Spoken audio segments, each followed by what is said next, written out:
Blizzard themselves have accidentally leaked the new support hero's name, it's Kiriko, and she will be available instantly in the Season 1 Battle Pass. Oh joy, isn't that great? Turns out heroes don't release free for everyone anymore in Overwatch 2, which for many Overwatch 1 fans feels like a betrayal because free heroes was a core design decision of Overwatch 1. Players are now asking themselves, can you imagine a world where you're stuck with a teammate that can't swap to an optimal pick? Oh guys, actually I can. We don't have to imagine it. I call it Overwatch 1. I joke, but of course, any bit of pay to win is unacceptable in our game. We've got a lot to discuss to get to the bottom of this. The good news is, in response to the leak, John Spector came out to thankfully clarify that heroes will be unlockable on a free route of the Battle Pass. This means that although you can pay, I think it's $10 for the seasonal Battle Pass to get instant access to a new hero, and there's a new hero every other Battle Pass and season. If you can't or don't want to pay, you can get the new heroes for free with enough playtime.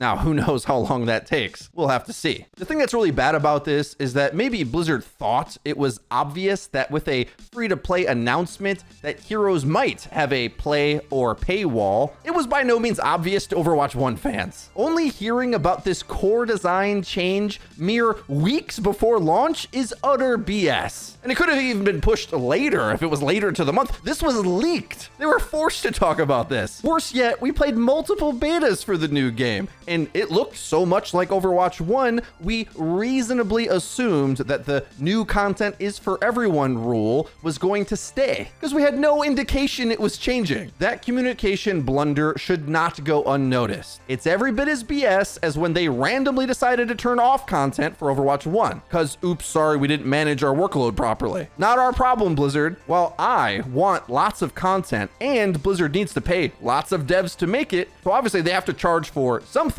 This feels like a bait and switch, one we were not properly prepared to hear, so even in its best light, it's quite a sting. Now, the truth is, you and I know why such a big decision can wait so long to be finalized, and well, that's because it's no secret to anybody that's followed the news at all that completely adjacent to a major leadership change in the past year, there also was a major design shift. And you know what it is. We could have waited years with no content for Overwatch 1 until the full package was done and released in, I don't know, 2050, or they could change gears to update with a newer, fresher business model, dedicating resources to maintain the game they have while they actively work on the next iterations of content not connected to the original game, aka the PvE. That's the decision they went with, so making sure they can pay for it was definitely an important decision that they wanted to get right, I'm sure, because overcharge and your community hates you and your game dies. But undercharge, like they did with Overwatch 1, means they just have to stop producing for the game. There's a lot of bad ways to handle this. Having heard this news, the Overwatch community is a bit split in their response so far, and I think it must be said, we don't have enough context yet publicly to know the true ramifications of everything. There are hundreds of questions Blizzard needs to answer, and we simply won't get them until their official announcements. So for now, we're gonna have to discuss this subject to the limited extent that we can, or you know, the extent that you and I are allowed to. I'm in a bit of a bind here, as you might imagine. Bursting at the seams with anticipation, I will be speculating my thoughts based on publicly accessible information today, because you know that's what I always do, obviously. So seriously, there are deep competitive integrity questions that Blizzard better have perfect answers for, and I'll get to that, don't you worry. If this feels pay to win in implementation, they will never hear the end of it from me and basically everyone else. So that's a given. We don't tolerate that here in this game. But if you allow me to, maybe let's put a bit of a spotlight on some hidden benefits that I think are being completely ignored by almost everybody. Like, the focal point of this discussion, maybe rightfully, is just on the heroes access part, but there's a lot of positive momentum baked into the cake here. Think about it. For basically infinite new players, you don't have to pay to play Overwatch 2 at all, and you can also get its best, most foundational content only by playing. Who knows how long, but that has a lot of potential. And listen, I'm aware of the downsides of free to play, but we often forget that if it's a fair model and not pay to win, it's incredibly empowering for the entire gaming world. Not every game needs to be Diablo Immortal, okay? There are many ways that players have come to love a free-to-play model in lots of other games. To some degree, I think we should pause and remember that Team 4 was the team that made one of the very few loot box model games that was deemed fair by most players. Is there a chance they do that for the Battle Pass model? Because the silver lining of this leak is realizing that other games put up hard paywalls for heroes, and that's not what this is. Even with the paywall though, $10 for a stream of new content and the Mythic Genji skin with all of its customization, those things alone is more generous than other games. I was worried that those insane Mythic skins were gonna be hundreds of dollars, and yeah, we don't know yet. Maybe the item shop does have that kind of price tag on some things, I have no idea. But the Battle Pass, having such a sick skin included inside for such a reasonable price tag, seems to indicate that Blizzard wants their Battle Pass to be different than the typical disappointing one we're used to. Our expectations that Battle Passes suck come from other games. I think we should wait to see the context before making assumptions, because think of it like this. Maybe you just don't even care about new heroes or being a maximally hardcore competitive player. You could just play Overwatch at your own leisure at any point, have the heroes you want, and only play them. What a great experience for $0 for that player. Now, let's think of the perspective of someone like me, where I'm gonna want to play every hero and spend serious amounts of time learning all of them. I'm also a pretty rare player in that way, because most players play like a role and a few heroes in them, but a player like me, let's say, $10 each season, and I'm unlocking all these skins, getting a sick mythic skin and the new hero, $10 for 9 weeks of content. I mean, that's better than Netflix, and I barely find things watchable on that stupid service. The amount of entertainment time you're gonna get out of such a little barrier of entry that you don't even have to engage with, I'm finding for those two player bases, the most hardcore that wants to pay and the least hardcore that isn't going to pay but doesn't really care, it's going to work great for them. But the ones that we might be more concerned about is the players that aspire to be more hardcore but can't afford to pay. That's where things get tricky, because while those dollar amounts seem reasonable for the individual consumer, there's broader implications to the gameplay with Overwatch because you are affected by what your teammates play. It's a team-based game, so the abilities or responsibilities from their role change what you get to do and the overall effectiveness of your team. This is why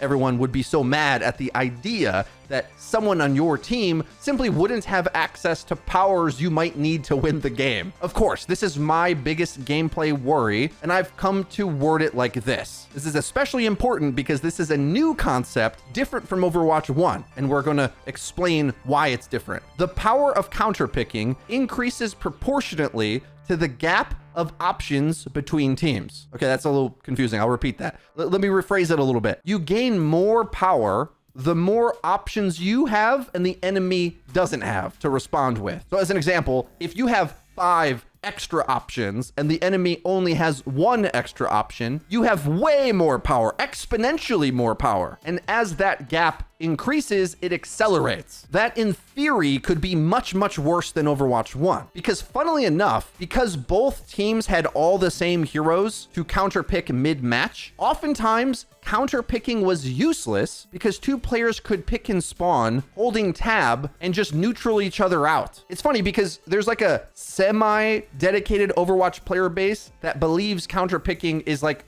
a paramount mechanic of Overwatch. But I think in truth, the most hardcore players, the ones who have heard me explain what I'm about to explain before, know what this actually looks like when both players who are engaging in counterpicking know what they're doing. Because both sides have the opportunity to freely pick the rock, paper, scissors, there's no reason to be stuck on rock when your enemy has paper. You can just keep going until you find a meta resistant hero while they do the same. It's also a really bad mechanic, and we've criticized this for years, and that's what you end up playing. Now, I don't have data on this, but I think from the 6 years of play between pro and ladder, we can say Tracer is probably the best candidate to describe this phenomenon, which I'm going to call the survival of the fittest. This is how meta heroes actually are developed in Overwatch 1. Not by what heroes have the strongest potential, but which ones have the strongest resilience to be countered. Survival of the fittest, just like Charles Darwin explained it. It's not about the strongest surviving. Instead, it's who is fit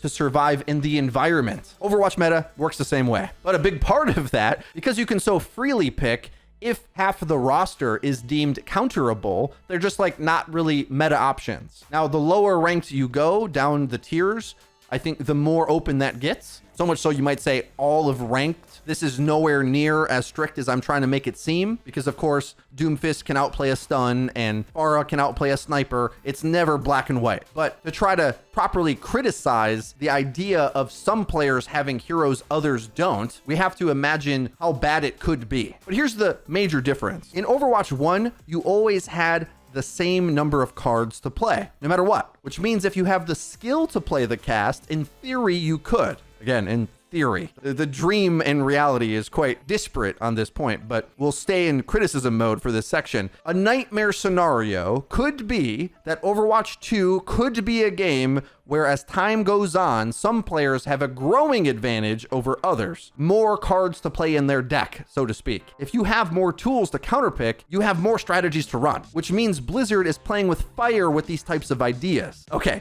so that's my major concern, which we all should have. And I wish I could speculate on which systems or fixes could be implemented for this kind of thing, or the many, many other worries I and all of you have thought about. But the truth is, I am not capable of such communication at this time. But what I can say is that publicly, we know from playing Overwatch 2, I don't know if it is really a game about counterpicking. Like, I mean, you can swap off your hero, but by removing chain stuns, largely, by making the game more about your individual performance, player skill over team comp, Overwatch 2 just isn't really a game about counter comping nearly as much. Like, there's a percentage of it, but from what I'm reading online, there's a very clear gap in expectations set by Overwatch 1 that just simply don't apply to Overwatch 2. Also, by the way, we haven't been able to play Overwatch 2 for a while, so this news dropping now, when most of the community went back to play a horrible Overwatch 1, we're gonna think of it in those terms, of course. Like, why wouldn't we be? I think if we had just been playing Overwatch 2 and heard this, we might feel differently about it, because while we might dream up that a hero being added like Junker Queen is just completely game breaking. Of course, Fredo, you have to see this. She's the must-pick hero in Owl. Well, yeah, but if you saw my video on her on the subject, I did not get a Junker Queen teammate that I ever wanted playing the beta. Not once, okay?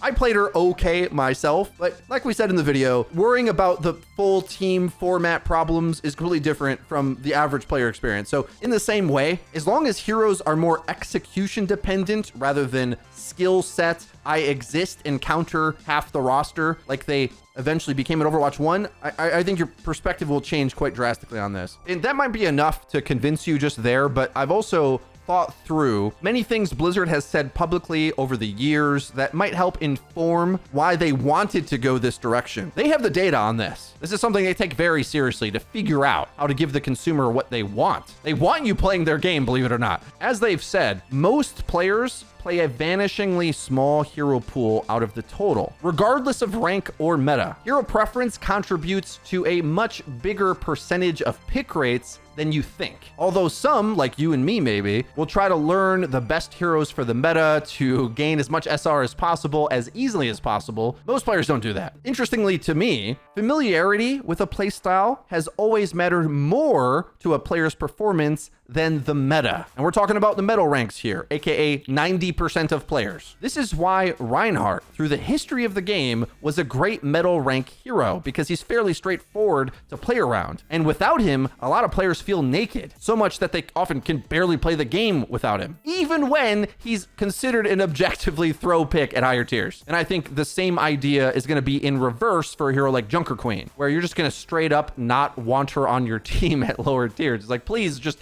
pick a shield that you can hold. It provides so much value to the team rather than needing to play like the multi-skill shot tank that requires teamwork timing. Reinhardt is so much more straightforward for most people. So I'm actually not so concerned about a hero like Junker Queen rooting competitive integrity for most players. I'm more concerned about a hero simple like Reinhardt, because if that kind of hero is hard to get, the sort of entry-level hero that makes the game easier for the masses to play, that would be a problem. because higher tier players are going to unlock everything anyway. You don't become higher tier without playing enough to unlock the hero for free, or you're invested enough to pay for it. That's just a reality of free-to-play games based on player behavior across many years of them existing. So the high skill cost heroes, I don't think could break the game. What I am more worried about is when they eventually do make that next support hero that's closer to the likes of Mercy. For a scrimmy, ranked gameplay experience, the Mercy gap can be one of the hardest to overcome because the resources are so direct. And if you've got a skill shot support whiffing and they've got a support pocketing a DPS, oh my gosh, that gap is incredible. So while I'm not worried about Junker Queen and Sojourn,